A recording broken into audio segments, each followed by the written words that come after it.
Bom dia, pessoal. Me ouvem bem aí? Sim, Jorge. Beleza? Então vamos lá. Prazer estar de volta.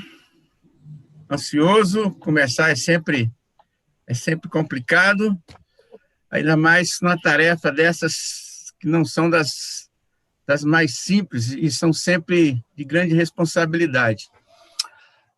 Eu quero avisar aí que eu coloquei aí no chat as atividades semanais às quais o Tiago se referiu.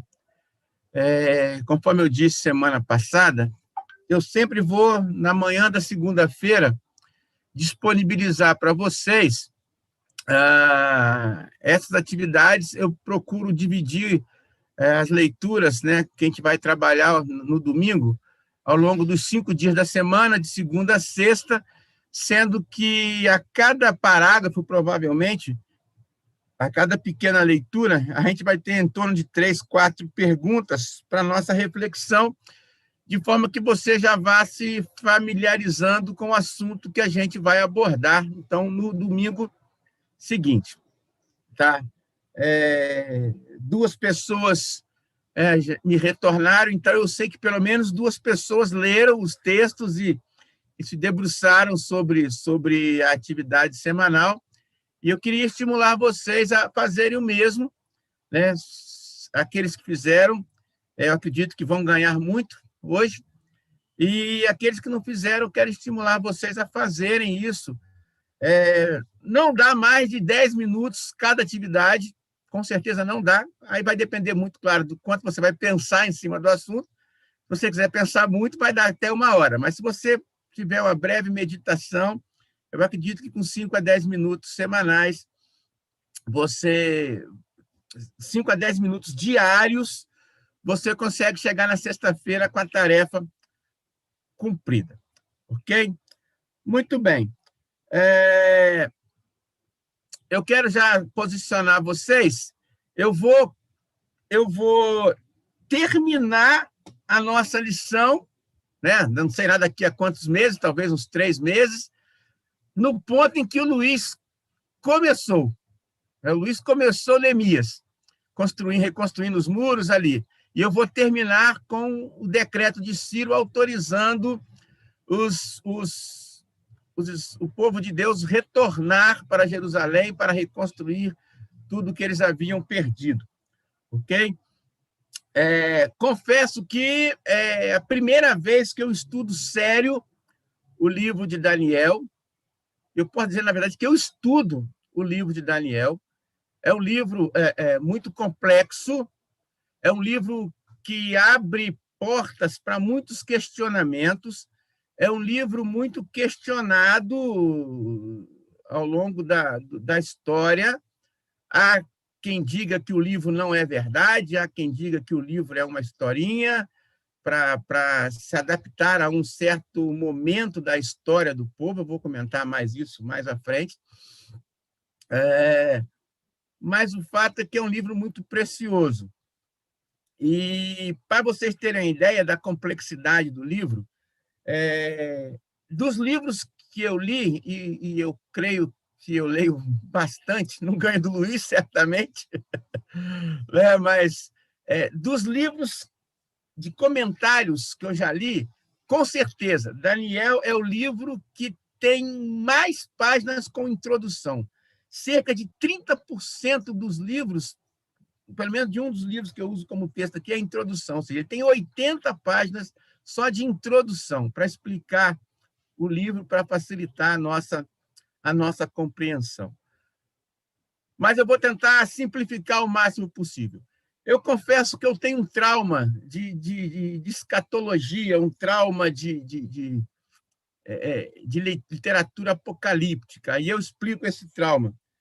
Quando eu era pequeno, eu devia ter uns 9 anos, um irmão muito famoso no nosso meio, o irmão José Boechat, ele, fruto do estudo dele de Daniel, de Apocalipse, acho que ele não foi muito feliz, e ele saiu por aí propagando a data da volta de Cristo, Mas uma coisa me ficou muito forte na minha cabeça. Ele foi pregar na cidade onde a gente morava, e ele, não sei se foi tomar um lanche ou jantar lá em casa, na casa dos meus pais, eu tinha 9 para 10 anos, e eu lembro como se fosse hoje. Ele pegou a Bíblia da minha mãe, naquele tempo tinha sido lançada a Bíblia atualizada, que é a Bíblia que nós mais usamos hoje.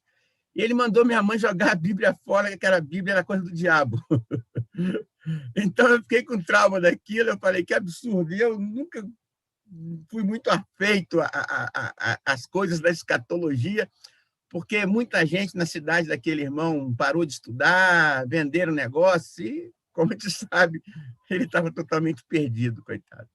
Bom, mas eu acho que eu já me livrei desse trauma, e por isso, então, eu me propus a estudar Daniel, e eu quero compartilhar isso um pouquinho com vocês, ok?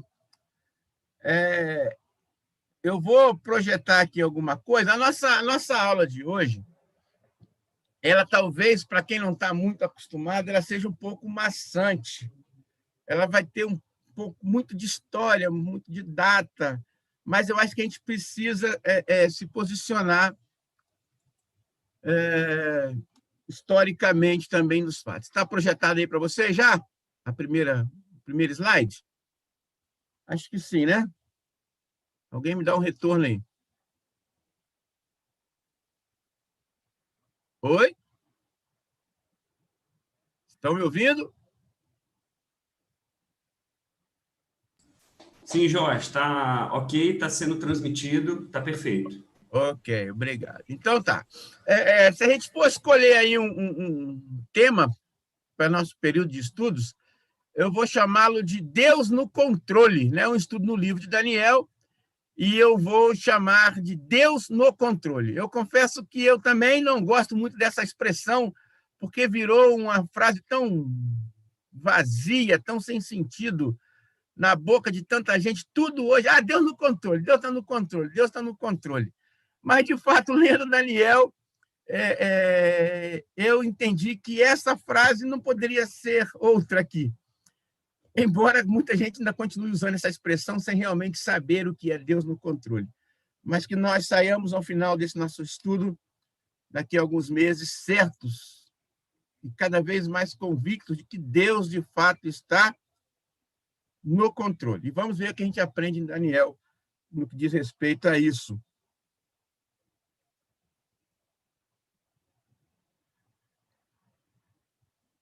Eu só preciso mudar o slide. Ok, muito bem. Nós vamos começar, então, minha gente, dando uma visão geral do livro, informações sobre o livro de Daniel.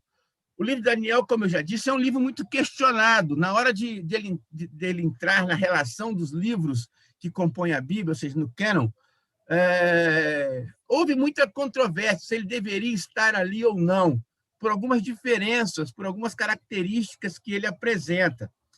E nós vamos, então, pensar um pouquinho sobre essas coisas, sem aprofundarmos muito, não é o nosso propósito, grandes aprofundamentos, deixa isso para os teólogos, né?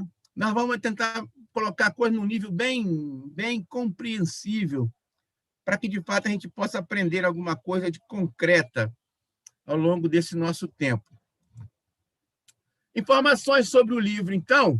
Eu quero fazer já um alerta. Quem está usando o celular, talvez, né, aquele pessoal que usa o celular e fica no sofá lá atrás, né, talvez vai ter que chegar mais perto do celular um pouquinho para ler algumas coisas que a gente vai projetar aqui, ok? Muito bem. Quanto à autoria e à data do livro, existem duas perspectivas, ou existem duas correntes no que diz respeito à autoria e à data do livro. Existe uma perspectiva liberal e existe uma perspectiva conservadora. Então, a perspectiva desculpa, deixa eu voltar aqui. Uma perspectiva liberal e uma perspectiva conservadora. A perspectiva liberal diz que foi um autor qualquer, não acreditam que foi Daniel que escreveu o livro, tá? Acreditam que foi um autor qualquer no século II a.C., ou seja, naquele intervalo em que nós conhecemos como silêncio. Porque quando a gente analisa a Bíblia, a gente vai ver que, como o Luiz estava ensinando para a gente ali, logo depois de Neemias, que o povo volta para a terra, cessam-se as profecias e nós temos 40 anos de silêncio entre o Velho e o Novo Testamento.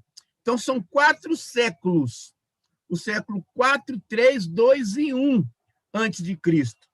Acredita-se, então, que o livro, na perspectiva liberal, que o livro de Daniel foi um livro escrito naquela época por um autor qualquer e com o seguinte objetivo: naquele tempo desses 400 anos de silêncio, houve um problema sério em Israel, tá?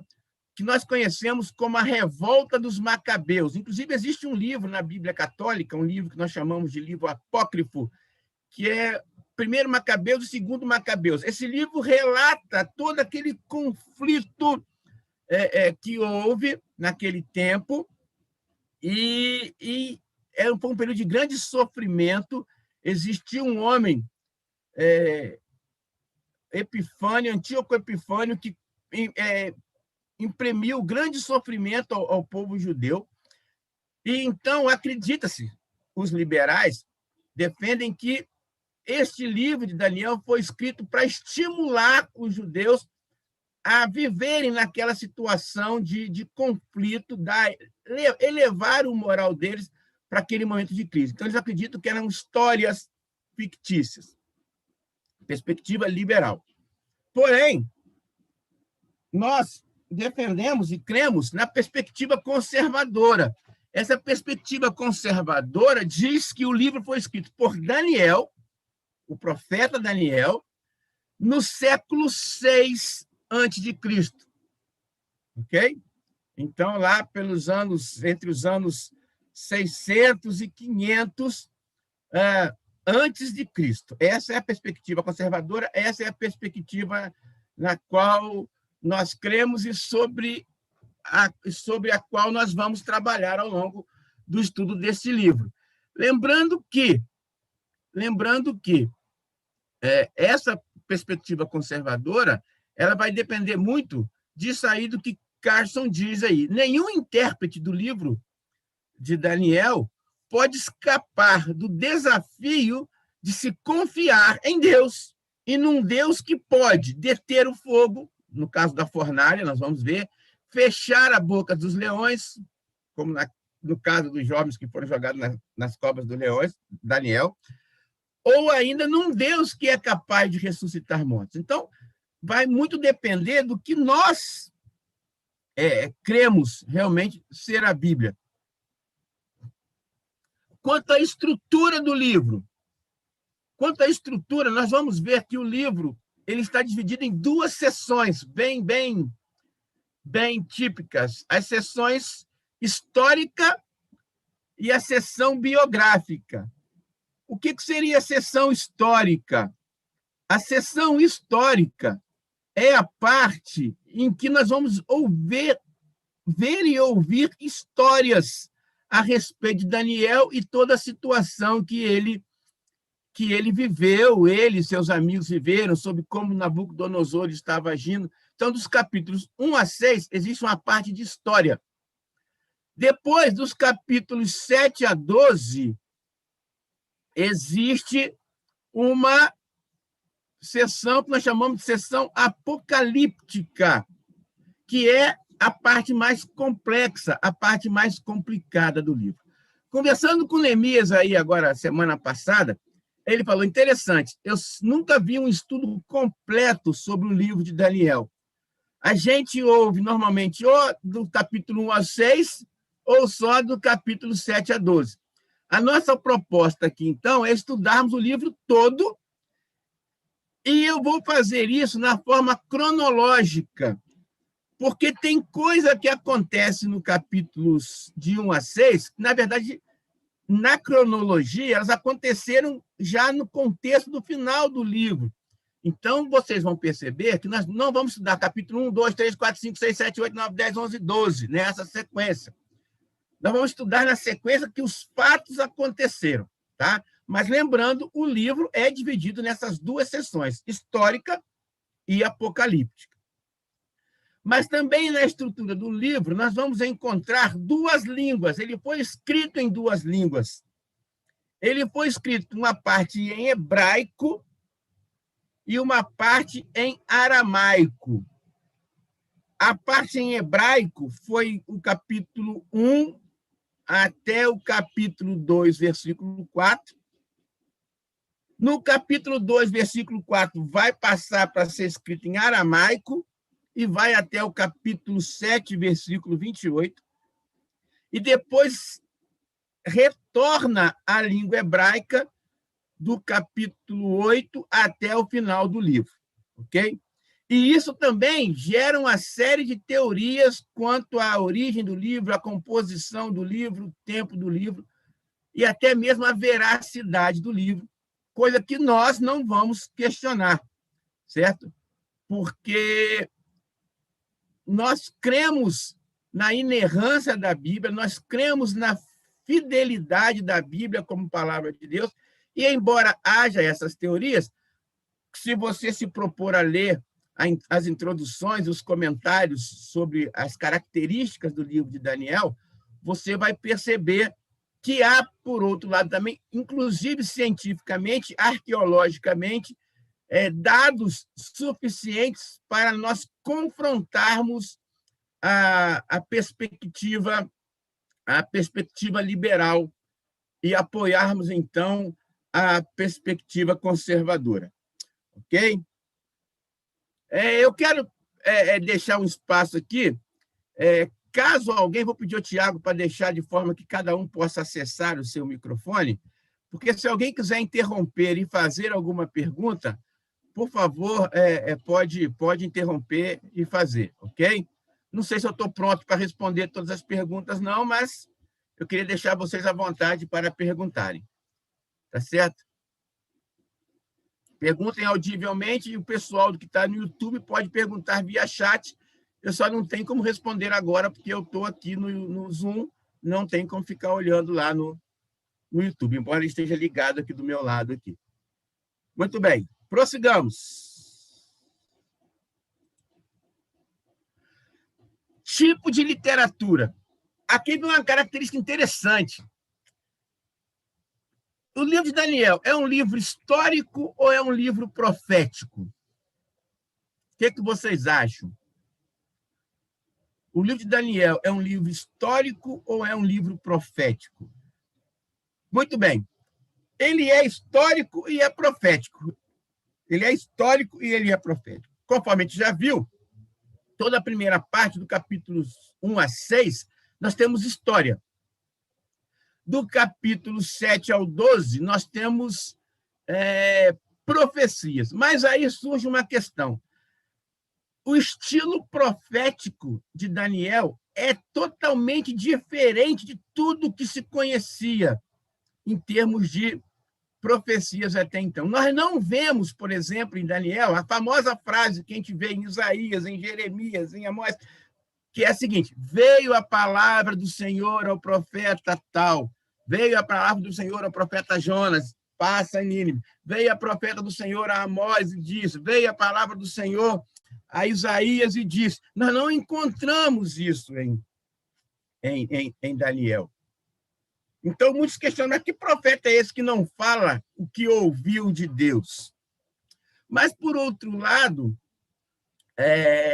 Daniel é o livro das visões. Deus se comunica, Deus manda a sua mensagem a Daniel por meio de visões. Além disso, as figuras que nós encontramos em Daniel são bem diferentes das figuras que nós encontramos em outros profetas, né? Nós vemos bode cheio de chifres, animais todos esquisitos, vemos uma estátua que é de ferro, bronze. Então, nós vemos umas coisas esquisitas que nós não vemos em outros profetas. Então, ele é histórico, ele é profético, mas entendeu-se que ele estava inaugurando um novo tipo de literatura para aquela época, uma literatura que até ficou bastante conhecida, mas que era estranha até então, que é a questão de... Alguém chamou? Alguém chamou aí, não? Não, né? Ouvi um som aqui.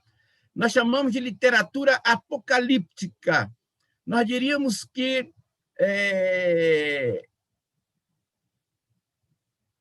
Daniel é o Apocalipse do Velho Testamento. Lembrando que apocalíptico se refere à revelação. Então, Daniel teve revelações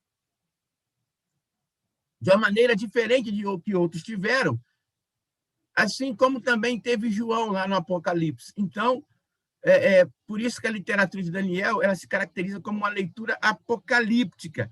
E há de se notar também o seguinte: na Bíblia hebraica, Daniel não aparece entre os livros proféticos, né? Na nossa Bíblia, Daniel é encontrado entre os profetas.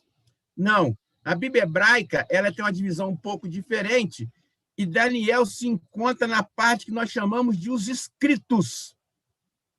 Na nossa Bíblia nós não temos. Nós temos os livros de sabedoria, nós temos os livros poéticos, nós temos os livros históricos, né, no Velho Testamento. Mas na Bíblia hebraica existe uma divisão que são chamados de livros, os escritos. Desculpa. E Daniel, então, está incluído neste grupo, dos escritos.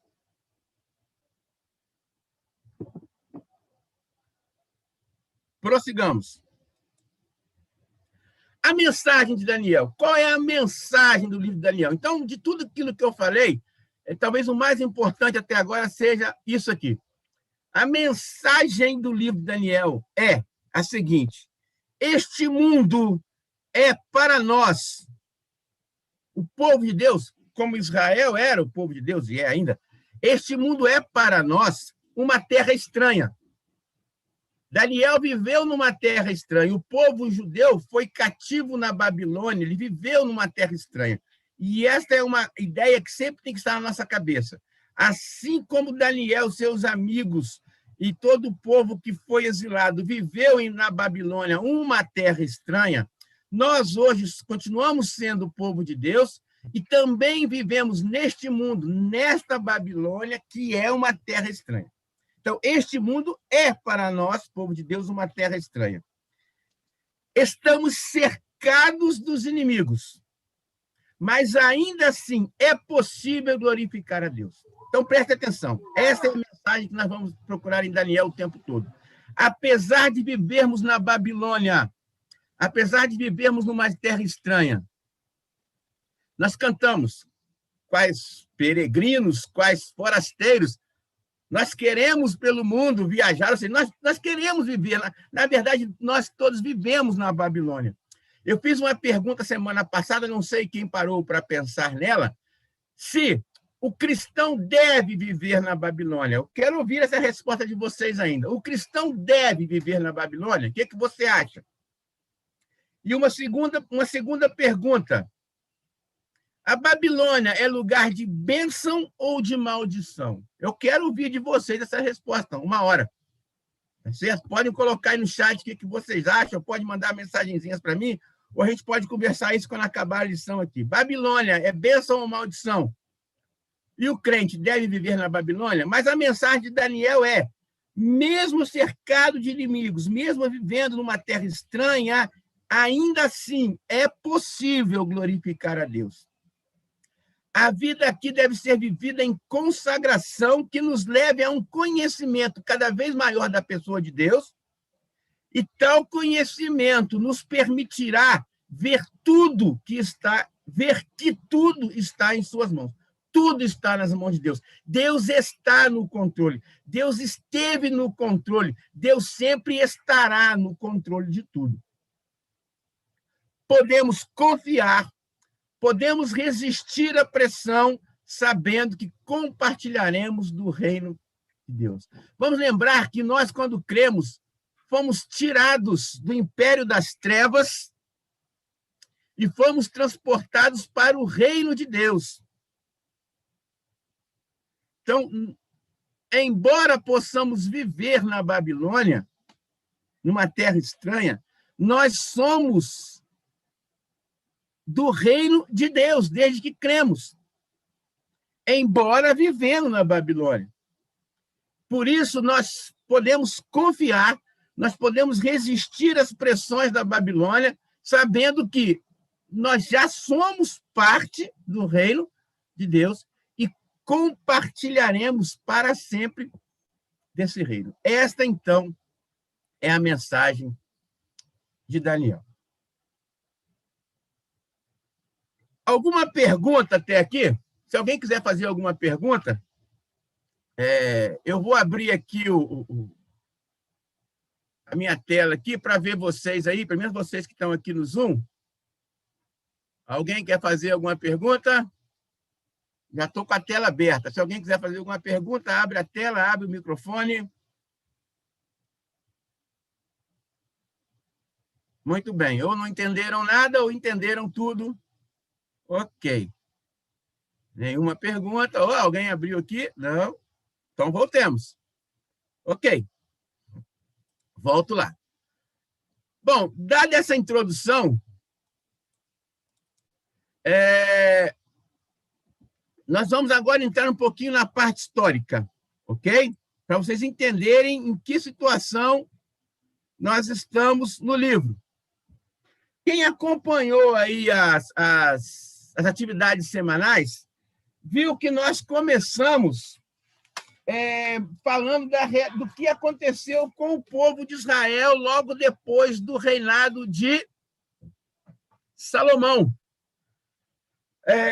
Israel, depois que teve o período de juízes, não vamos voltar muito atrás, senão a gente não vai gastar muito tempo com isso, mas a gente conhece já mais ou menos, né? Espero que cada um de vocês conheça pelo menos um pouco da história de Israel, uma ideia geral. Eles pediram reis, eles viviam sob o reinado de Deus somente, pediram reis lá em Samuel e tal. Aí tiveram 3 reis, Saul, Davi e Salomão. Saul, Davi e Salomão. Era o que a gente chama de reino unificado. Então, nessa foto da esquerda, era Israel, antes da divisão em 2 reinos, as 12 tribos estavam aqui, Simeão, Efraim, Rúben, Gade, Manassés, Naftali. Então, era uma unidade, era um país único, era um único governo, de Saul, de Davi e de Salomão. Quando Salomão morre, um dos seus filhos assume o reinado, resolve seguir maus conselhos, não vou entrar em detalhes, você leia a história, está aí na atividade semanal. Ele ouve maus conselhos e, fruto deles dirigir o povo seguindo esses maus conselhos, houve uma rebelião, e essa rebelião levou a uma divisão de Israel em 2 reinos, que é a fotografia aí da direita. O reino do norte, que está em amarelo, cuja capital era Samaria, guardem esse nome, samaritanos, Samaria. O reino do norte, capital Samaria. Esse reino do norte era formado pelas 10 tribos. Olha aqui, vou fazer na fotografia da esquerda aqui, tentar mostrar para vocês. Olha, ficou isso aqui, ó. Olha aqui onde está passando a linha vermelha. Estão vendo aí, ó? Essas 10 tribos aqui, ó. Isso aqui ficou sendo o reino do norte. Ok? Opa, desculpa que eu tomei Benjamim. Benjamim ficou no sul. Aqui, ó. Então, aqui. Certo? Esse trecho aqui. Muito bem. Reino do Norte. Está em amarelo aqui. É amarelo aqui. Capital, Samaria. Certo? E o Reino do Sul. E o Reino do Sul, que está aqui. Cadê minha marcação? Aqui. E o Reino do Sul, está em verde, Judá. Judá, com 2 tribos, e a capital, Jerusalém. Então, vamos lembrar. Reino do Norte, capital, Samaria. Nome, Israel. Reino do Sul, capital, Jerusalém. Nome, Judá. Então, Judá, Jerusalém. Judá, Jerusalém. Tem até uma brincadeira que a gente fazia antigamente, Judá e Jerusalém. Reino do Norte, Israel, capital, Samaria. Reino do Sul, Judá, capital, Jerusalém. Ok. Entenderam isso? Então, a partir desta data em que houve essa divisão, existiam reinos de norte e sul e reis no norte e reis no sul. Reinando, rei no norte e rei no sul. Agora eu vou projetar aqui uma outra imagem e a partir de agora nós vamos caminhar nela. Deixa eu só achar ela aqui. Muito bem. Deixa eu ver se ela vai aparecer aí para vocês. Acho que não, espera aí. Espera aí. Vamos lá, de novo, volta aqui. Share screen.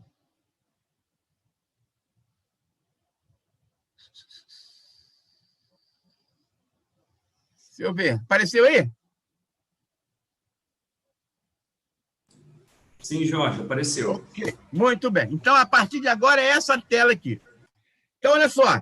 Vamos entender aqui esse quadrinho aqui, que é o seguinte.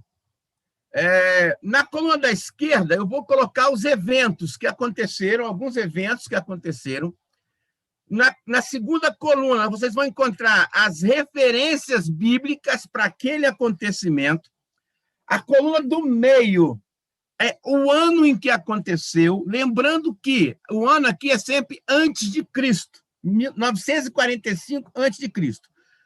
A coluna em azul é o reino do norte, Israel, capital, Samaria. Reino do norte, Israel, capital, Samaria. Coluna azul. E a coluna verde, reino do sul, capital, Jerusalém. Reino do sul, Judá, capital, Jerusalém. Muito bem. Então, vejam bem. Em 945, Israel foi dividida. Essa história que eu acabei de contar. Em Reino do Norte, Israel, e Reino do Sul, Judá. Você vai encontrar isso em 2 Crônicas 9, 30, 31 e 2 Crônicas 10, 1 a 19. Você vai encontrar todo o texto ali. Nós não vamos ler. Por quê? Porque você já deveria ter lido isso durante a semana, porque você recebeu a orientação das atividades semanais. Então, você já deveria estar familiarizado com o texto. Ah, Jorge, mas eu não recebi. Então, você já está aí, já coloquei no chat. Se você não recebeu pelo chat, não sabe como acessar, me pede que eu te mando. Então, a leitura está aí. Então, nós vimos que Israel dividiu. E aí, quem reinava no norte? Jeroboão I, ao passo que no sul começou reinando Roboão, filhos de Salomão. Por causa da divisão, então, Roboão e Jeroboão, cada um reinou numa terra. Jeroboão reinou no norte, Israel, Roboão reinou no sul, em Jerusalém. Muito bem. Os anos vão passando, tá certo? E os reis vão se sucedendo. Então, Jeroboão passou para Nadab, Nadab passou para Baasa. Enquanto isso, o que acontecia lá no sul? Roboão, quando morreu, assumiu Abias. Observe, os reis vão se sucedendo. E os anos vão passando. Baasa foi sucedido por Elá. É claro que em cada um desses reis, nós poderíamos parar e fazer um estudo sobre alguns acontecimentos. Não é a nossa proposta. Nós estamos aqui para estudar Daniel. Então, nós vamos no Alpaçan aqui, vamos comentando só para dar uma visão geral, porque nosso objetivo é chegar em Daniel, mas eu quero que vocês tenham noção do que acontecia antes.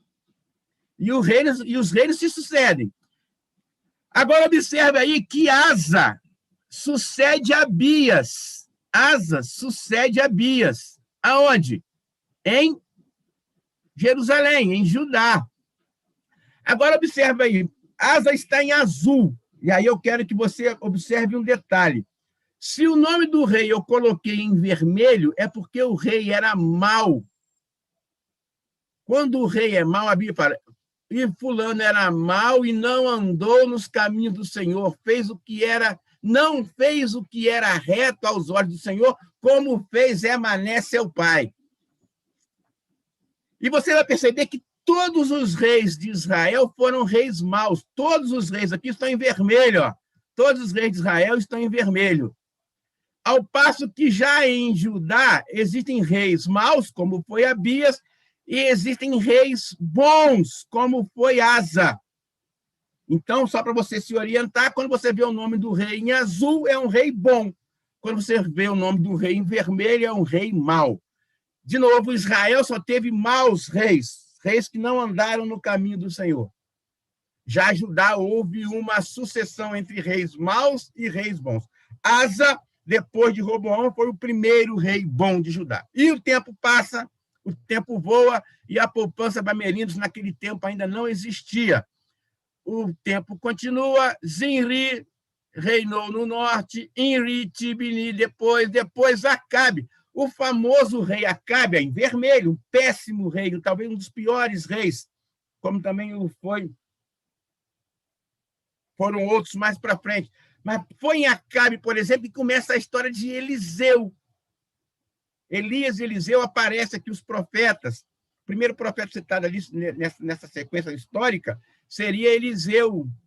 E Elias e Eliseu, que aparecem aqui já no contexto do reinado de Acabe. Acabe morre e passa para Acasias. Aí, lá em Judá, nesse tempo, por volta de 887, por aí, 85, assume Josafá. Dimas, toda vez que eu vejo Josafá, eu lembro de você, porque foi no reinado de Josafá, que foi sobre a história de Josafá, que tem aquele estudo, o que fazer quando não se sabe o que fazer. Foi no reinado de Josafá que amonitas e moabitas tentaram invadir Josafá, invadir as terras de Josafá. Josafá teve medo, buscou o Senhor e tudo mais. Josafá reinou. E o tempo corre. Jorão assume depois de Acasias. Lá em Judá, Jeorão assume. Acasias assume junto com ele. Em 857, Jeú assume. Uma mulher assume lá em Atalia, em Judá. Em 830, assume Jeoacás e Jeoás. Em Judá, Joás. Cansativo isso, né, gente? Muito nome. Estamos chegando lá, calma. O tempo passa, Jeoás. Olha só rei mau em Israel. Israel era uma praga para Deus. Israel era nojento aos olhos de Deus. Deus não aguentava mais tanto rei mau em Israel. Em Judá, de vez em quando, aparecia um rei bonzinho, né? E Deus foi se irritando com isso, gente. A ira de Deus foi só crescendo contra esse povo. Esses reis conduzindo o povo à idolatria, o povo cada vez mais afastado de Deus, e o tempo passa. Agora, aqui, quando chega em 798, assume Jeroboão II em Israel. E aí a paciência de Deus já estava para lá, né, do suportável. E aí Deus fala com Amós e fala com Oséias. Amós 3. Em Amós e em Oséias, Deus fala a Israel, ao reino do norte, falando, olha só, vocês estão aprontando tanto, vocês estão num nível degradante tão terrível que eu vou acabar com vocês. Se vocês não se arrependerem, eu vou mandar vocês embora daí. Eu vou fazer com que inimigos avancem sobre vocês e tirem vocês dessa terra. Presta atenção, Deus falando a Israel, ao reino do norte. Amós e Oséias falam por volta do ano 762 a.C. Mas vocês acham que o povo atendeu ao aviso de Deus? Vocês acham que o povo se arrependeu? O que vocês acham? Continua o reinado de homens maus, Zacarias, Salum, Manaém. Enquanto isso, lá em Israel, lá em Judá, em Jerusalém, quem está reinando? Uzias. No ano da morte do rei Uzias, olha ele aqui, Uzias já tinha começado a reinar aqui em Jerusalém. Em 750, agora preste atenção nisso aqui, em 750, começa a crescer o Império Assírio. Os assírios eram um povo tremendamente mau, e esse império começou a crescer naquela região. Depois eu vou mostrar alguns mapas para vocês no final da aula. O Império Assírio, aquela região ali de Iraque, Irã, Turquia, norte da Arábia Saudita, Israel, Líbano, à esquerda ali o Egito, aquela região foi dominada pelos assírios, um povo extremamente mau, cruel, guerreiro. E como naquela época a grande diversão dos reis era ganhar terra, era invadir os povos, matar os povos, destruir os povos. E o Império Assírio ele era extremamente temido. Por que ele era temido? Por causa da forma como eles guerreavam. Para vocês terem ideia, uma das práticas que mais lhes dava prazer era pegar os inimigos, pegar um tarugo de madeira e enfiar aquele tarugo de madeira pelos orifícios das pessoas, pela boca, pelo ânus, pelo umbigo.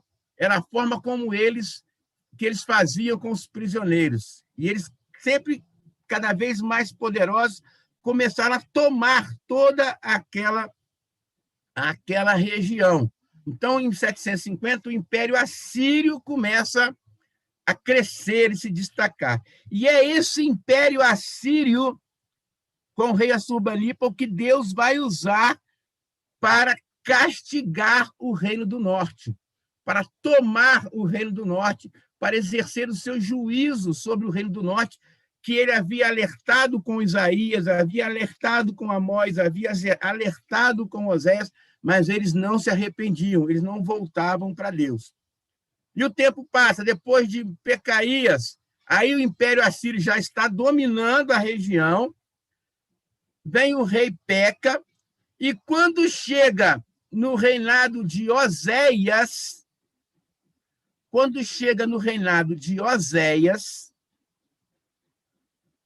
o Império Assírio toma Judá. Vamos ler, esse nós vamos ler. Se você tiver com a sua Bíblia aí, abra em 2 Reis 17:5. 2 Reis 17:5, que diz assim, ó: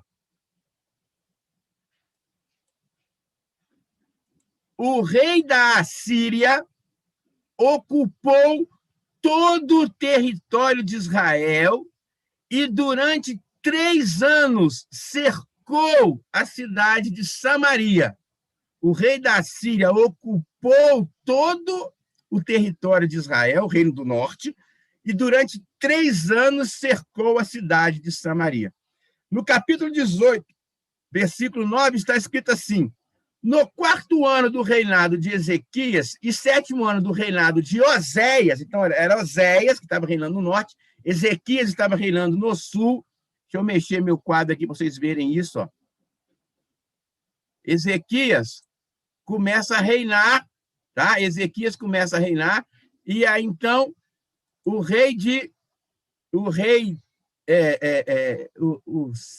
segundo a Bíblia aqui, Salmaneser, rei da Síria, atacou Samaria e a cercou. Então, Samaria é cercada por 3 anos. Agora, observa, quando eles cercavam a cidade, era para a cidade não receber alimento, não saía ninguém. Então, era a situação que ficou a cidade. Ninguém sem poder sair, sem poder sair para caçar, sem poder buscar alimento. A cidade ficou cercada por 3 anos.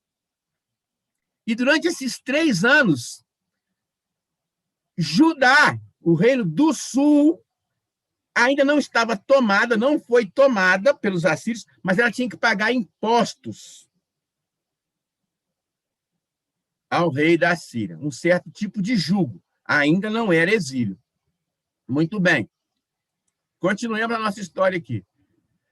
Até que em 721, no ano 721, Samaria, que estava sitiada, foi conquistada. Vamos ler 2 Reis 17, 6 e 7. 2 Reis 17, 6 e 7. Por fim, no 9º ano do reinado de Oséias, rei de Israel, norte, o rei assírio conquistou Samaria e exilou os israelitas na Assíria. Ou seja, o rei da Assíria, que tinha sitiado, agora invade Samaria, a capital, e tira o povo de lá e leva o povo para a Assíria. Criou, diz o versículo, criou assentamentos para eles em Ala, uma cidade, ao longo das margens do rio Abor, em Gozã, nas cidades da Média. Agora, olha o que diz o versículo 7. Isso aconteceu porque os israelitas adoraram outros deuses, pecaram contra o Senhor, seu Deus, que os havia tirado da terra do Egito e os livrado de Faraó, rei do Egito. Então, vejam bem. Vejam bem. A ira de Deus cresceu a tal volume contra Israel, o Reino do Norte, que Deus decidiu que iria puni-los. E os puniu através do domínio da Assíria, embora Deus os tivesse avisado, os conclamado ao arrependimento através dos profetas, como nós vimos em Oséias e em Amós, mas eles não obedeceram. Então, conforme o versículo que acabamos de ler, Deus então imprime este castigo, este exílio. E a partir desta data, então, 721, os israelitas são tirados do Reino do Norte e vão para a Síria. Os israelitas são deportados. Ok? E a partir desta data, acabou o Reino do Norte. O povo foi disperso por outras nações. Acaba, então, o Reino do Norte. Mas e o Reino do Sul? Ainda existe? Sim, o Reino do Sul ainda existe. Vamos aqui para a nossa coluna agora da direita, em azul, ok? Vamos agora em azul. Ou, desculpa, em verde, em verde. Quando Oséias estava lá, Acais e Ezequias era quem governava no sul, no reino de Judá, era o rei em Jerusalém, Ezequias. Agora eu quero parar no ano de 697, e vamos lembrar um seguinte detalhe, que vai ficar interessante isso para nós. Quando o rei da Síria invade Samaria, ele tira todo o povo de Samaria e leva para outro lugar. A terra ficou vazia? O que vocês acham? Se ele tirou o povo? A terra não ficou vazia. Por quê?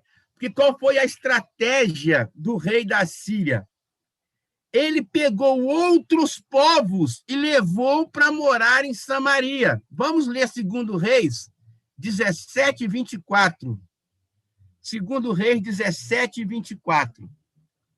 O rei da Assíria trouxe povos da Babilônia, que eram assim, a Babilônia naquela época ainda estava sob o domínio da Assíria, hein? Trouxe povos da Babilônia, de Cuta, de Avá, de Amate e de Sevarfaim, e os estabeleceu nas cidades de Samaria, em lugar dos israelitas. Eles tomaram posse de Samaria e habitaram nas suas cidades. Então, entenderam? O rei da Síria tira os israelitas de Israel e enche Israel de outros povos, babilônios, cutas, pessoal de Ava, E é por causa disso que existe a famosa rixa entre os judeus e os samaritanos. Talvez você ainda não tinha entendido o porquê da briga. Mas que isso, Jesus falando com essa mulher samaritana, que absurdo! Judeus não falam com samaritanos. Por quê? Porque com o fato de o rei da Assíria ter levado outros povos para Samaria, a população de Samaria já não era mais pura, já não eram judeus, já não eram mais israelitas puros. Era raça misturada, gente ruim, igual o brasileiro. Não era sangue puro. Na visão dos judeus. Era misturado. Então, os judeus se achavam sangue azul. Nós somos raça pura. Os samaritanos é povo misturado. Olha, o preconceito já não é de hoje. Eles já não são como nós. Eles são neguinhos. Eles são pobrinhos. Né? Nós temos os nossos preconceitos, mas cada um tem os seus. Quando a gente fala assim, ele é pretinho, mas é gente boa, ridículo isso, dá vontade de vomitar, o judeu falava assim, ele é samaritano, mas é gente boa. Mas nem isso eles falavam, porque eles não gostavam dos samaritanos por causa dessa situação aqui. Os samaritanos, a partir desta data, eles passaram a ser um povo muito misturado com outras culturas, com outras religiões, e não ficou uma raça pura como os judeus se sentiam. Espero que vocês tenham entendido. O tempo passa. Depois de Ezequias, olha só, está em branco aqui, já não existe mais Israel, ok? Agora só existe... Isso, só existe Judá, Jerusalém. Quem está reinando em Jerusalém? Ezequias. Depois de Ezequias, reina Manassés. Ok? Em 689, a Assíria destrói a Babilônia. A Babilônia ainda não era um grande império, mas eles tinham uma guerra ali por poder ali, e a Assíria conseguiu destruir a Babilônia em 689. Em 642, um novo rei assume Amon, em Judá. Agora, eu quero muita atenção a partir de 640. Em 640, assume em Jerusalém que rei? O rei Josias. O melhor rei de Israel de todos os tempos. Nem Davi foi melhor que Josias. Eu sei que vai ter gente querendo me questionar. Eu continuo com a minha tese. Nem Davi foi melhor que Josias. Se quiser questionar, depois eu provo por quê. Quem quiser saber por que eu acho isso, depois me pergunte em off. Assumiu o melhor de todos os reis de Israel, o rei Josias. E foi no reinado de Josias que nasceu, até que enfim, hein, Jorge, apareceu alguma coisa sobre Daniel, hein? E foi no reinado de Josias que nasceu Daniel. Guardem isso, hein? Guardem isso. Daniel nasceu e cresceu no reinado de Josias. Olha um detalhe importante aqui. Josias reinou de 628 a 609. Ou seja, 20 anos de reinado aproximadamente. Ou seja, do nascimento de Daniel até que Daniel tinha 20 anos, quem reinava era Josias. Ok? Muito bem.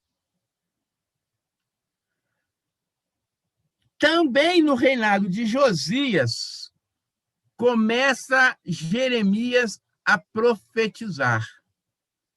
E, em particular, qual era a profecia de Jeremias? Era uma profecia contra Judá. Assim como Deus alertou Israel através de Amós e Obadias contra o pecado de Israel, assim como Deus alertou Israel Samaria contra o seu pecado através de Amós e Oséias, né? Amós e Oséias, está aqui em cima, aqui, ó. Oi, cadê? Opa, passei direto. Olha aqui, ó. Assim como Amós e Oséias falaram contra Israel por causa do seu pecado, cá embaixo, Jeremias profetiza contra Judá. A ira de Deus contra Judá estava crescente, porque Judá estava agindo como Israel. E Judá também estava envolvido com idolatria, apesar de ter tido alguns reis bons que fizeram o povo voltar para Deus, mas vinha um rei mau e levava o povo à idolatria, levava o povo a desobedecer a Deus. Então, a ira de Deus também cresceu contra Judá, contra o reino do sul. E Jeremias veio com a mesma mensagem. Olha, vocês fiquem espertos, hein? Vocês estão provocando a ira de Deus. Deus é um Deus santo, um Deus justo. Ele vai punir vocês por causa do seu pecado, por causa da sua idolatria. Então, Jeremias começa a profetizar. O tempo passa.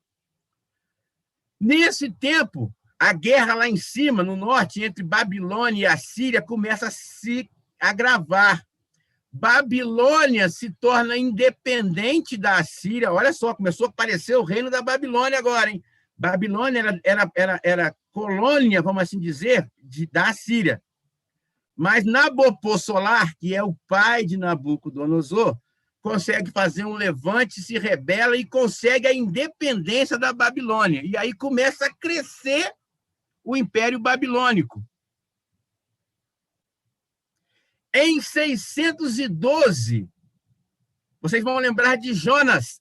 Qual era a mensagem de Jonas? Nínive será destruída.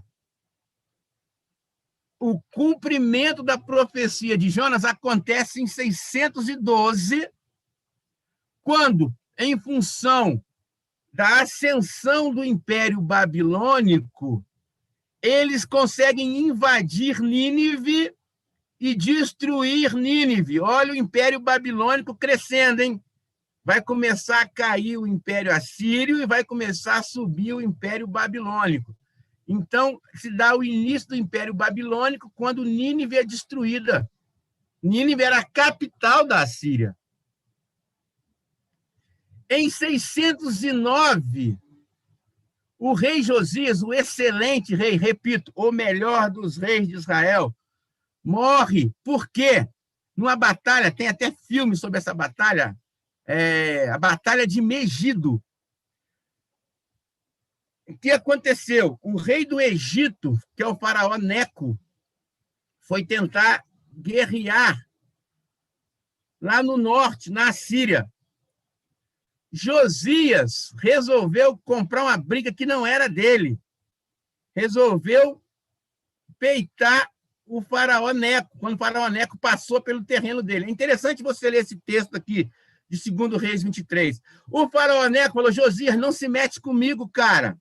A minha briga não é com você, meu negócio é lá em cima com a Síria. Não se mete comigo, você vai dançar. Mas o Josias, coitado, apesar de ser um excelente rei, bobeou nessa aqui, resolveu comprar a briga, resolveu peitar o faraó Neco. Resultado, morreu nessa guerra chamada de Batalha de Megido. Morreu Josias. O tempo continua. Josias morre, assume Jeoacás. Agora, olha como é que o caldeirão agora começa a ferver, nós estamos quase chegando em Daniel. Jeoacás, que substituiu Josias, só ficou no poder por 3 meses. Por quê? Porque o mesmo cara que matou Josias, o faraó Neco, já ficou, deve ter ficado de biquinho com Israel, com Judá, né? E pega o faraó Neco, pega Jeoacás e leva Jeoacás preso para a cidade chamada Ribla, ok? E obriga Jeoacás a lhe pagar os tributos, segundo Reis 23, 31 a 35. Quando chega no mesmo ano, depois que Jeoacás, então só fica 3 meses, e é levado preso, o faraó Neco, que é o cara que levou, que matou Josias que levou preso Jeoacás, esse mesmo faraó Neco, ele coloca de rei em Judá um cara chamado Eliaquim, que ele troca o nome para Jeoaquim. Vamos ler. 2 Reis 23 e 36. Jeoaquim tinha 25 anos quando começou a reinar e reinou em Jerusalém por 11 anos. Sua mãe se chamava Zebida e era filha de Pedaías, de Ruma. Muito bem. Quando chega no ano 606, Nabucodonosor, que ainda não era rei, o rei ainda era o seu pai, mas ele já era um guerreiro, naquela ascensão do Império Babilônico, eles começam a tomar terra, tomar terra, tomar terra. Nabucodonosor inicia um cerco em Jerusalém por 20 anos. Então, em 606, Nabucodonosor e sua tropa cercam Jerusalém. Agora, imagine uma cidade cercada por 20 anos. Imagine Juiz de Fora cercado por 20 anos. Não entra ninguém, não sai ninguém, não entra comida, não entra combustível, não entra gêneros para abastecer os hospitais, não entra nada. Corta água, corta comida. Imagine uma cidade assim, 20 anos. Imagine em que situação ficou Judá, 20 anos cercado por Nabucodonosor. Agora, vamos ler Jeremias 25, 1 a 7. Jeremias recebeu do Senhor esta mensagem para todo o povo de Judá, no 4º ano do reinado de Jeoaquim, filho de Josias, rei de Judá. Neste mesmo ano, Nabucodonosor, rei da Babilônia, começou a reinar. O profeta Jeremias disse a todo o povo de Judá e a todos os habitantes de Jerusalém: durante 23 anos, desde o 13º ano do reinado de Josias, filho de Amon, rei de Judá, até hoje, o Senhor me tem dado suas mensagens. Ou seja, Jeremias falou, olha, por 23 anos eu venho falando com vocês. Eu os anunciei fielmente, mas vocês não me ouviram. Vejam bem, desde que Jeremias começou a pregar, ele vem falando, 23 anos falando, ó, fique esperto, vocês estão desobedecendo a Deus, vocês estão longe de Deus, Deus está mandando avisar vocês não têm me ouvido, vocês não me ouviram. Versículo 4, repetidamente o Senhor tem enviado seus servos, os profetas, mas vocês não ouviram, nem prestaram atenção. Todas as vezes a mensagem foi a mesma. Qual era a mensagem? Abandonem seus maus caminhos e suas más ações. Só então habitarão nesta terra que o Senhor deu a vocês e a seus antepassados para sempre. Não provoquem a minha ira ao adorar deuses que vocês fizeram com as próprias mãos. Então não lhes farei mal algum. Mas vocês não me deram ouvidos, diz o Senhor. Provocaram a minha ira ao adorar ídolos que vocês fizeram com as próprias mãos e trouxeram calamidades sobre vocês mesmos. Chegou a hora de Judá. Eu fico imaginando, né? O povo de Samaria agora cantando: ô Judá, pode esperar, a sua hora vai chegar. Chegou, né? Jeremias também cantava: ô Judá, pode esperar, a tua hora vai chegar. Ele avisou por 23 anos, Deus usou Jeremias para avisar: arrependam-se, abandonem esses deuses estranhos, senão vocês vão dançar, senão vocês vão sofrer o mesmo que Israel já sofreu. Olha a situação de Israel hoje, já não existe mais. Mas eles não ouviram. Eles não ouviram. Quem reina ali? Jeoaquim. E é neste ano 606 que nós lemos o relato de Daniel 1:1. Ufa, Jorge, até que enfim, chegamos em Daniel. Daniel 1:1. No terceiro ano do reinado de Jeoaquim em Judá, Nabucodonosor, rei da Babilônia, veio a Jerusalém e cercou a cidade. Ok? É o que acabamos de comentar. No ano seguinte, em 605, em função do cerco já de 20 anos, Jeoaquim se rende a quem? A Nabucodonosor. Então, Nabucodonosor agora vai invadir a cidade pela primeira vez. Nabucodonosor estava só cercando a cidade. Agora, em 606, ele definitivamente entra na cidade de Jerusalém. O rei Jeoaquim se rende. Alguns utensílios do templo são levados. Então, presta atenção, hein? A tropa da Babilônia invade Jerusalém. O rei se rende. Eles vão ao templo, o templo que Salomão construiu, vão ao templo, levam alguns utensílios do templo, ok?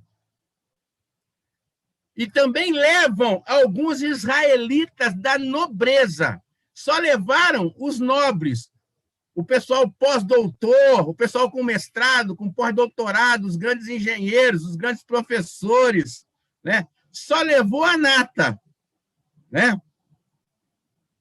Só levou a nata levou a nata intelectual de Israel. O pessoal da família real e os nobres.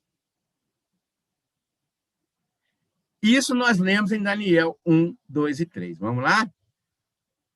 O Senhor lhe deu vitória a quem? A Nabucodonosor sobre Jeoaquim, rei de Judá.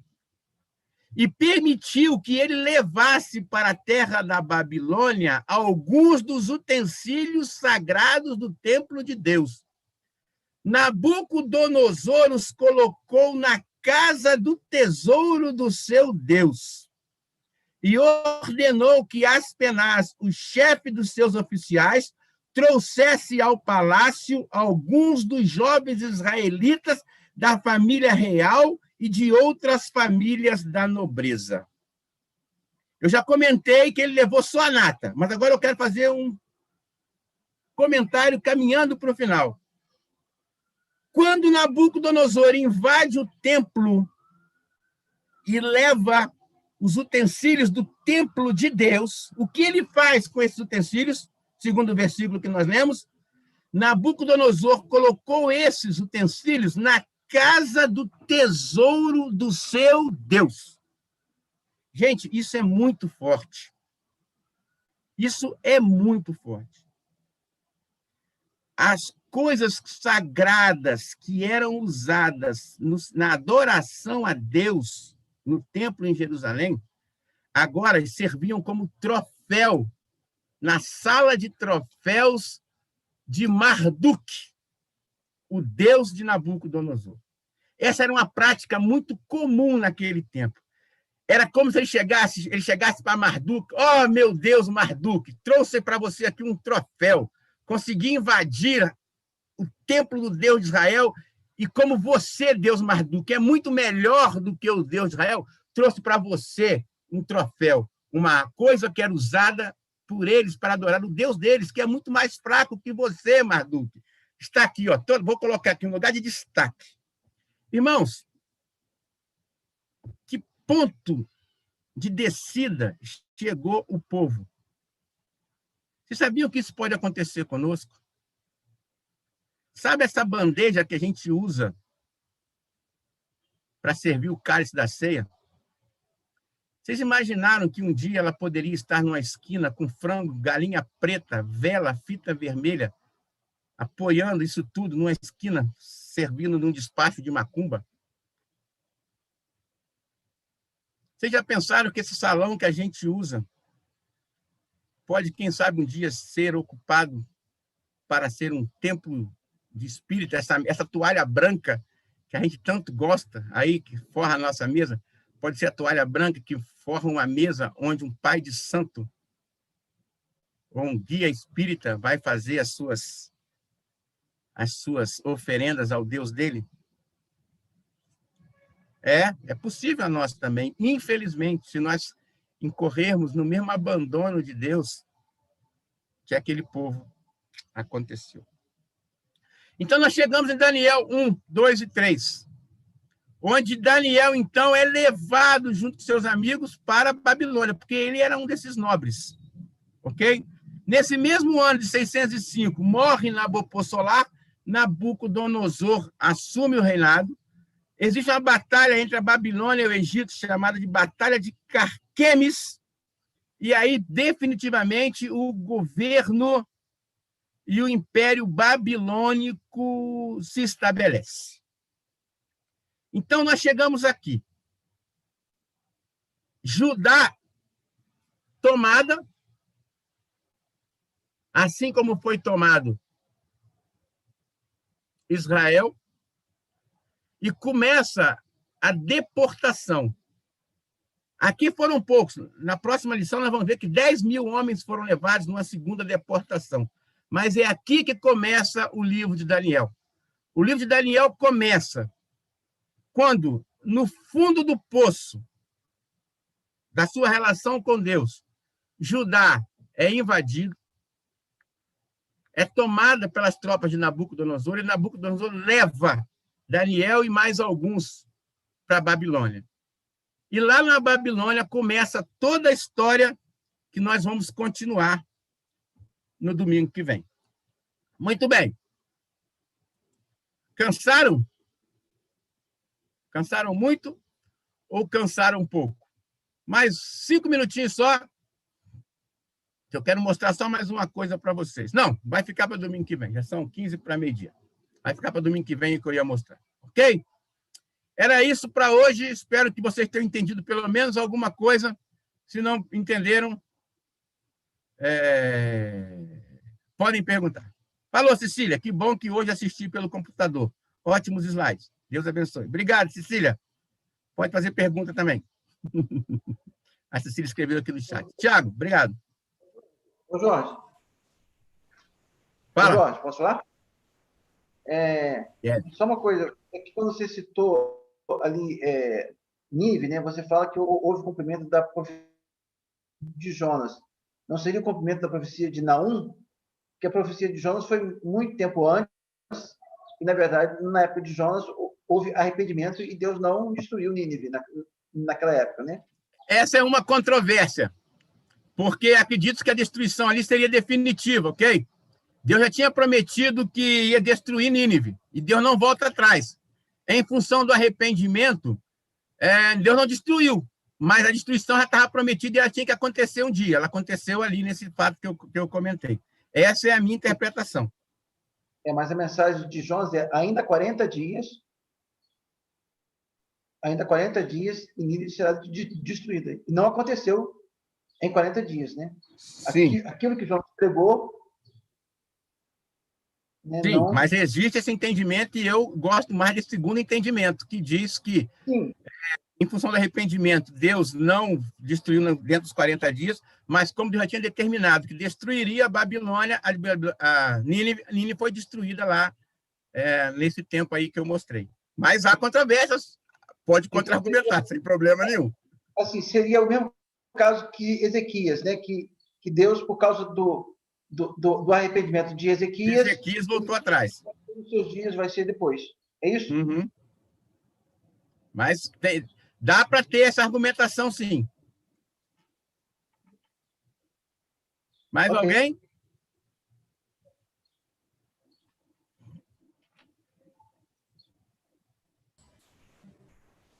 Não? Tiago?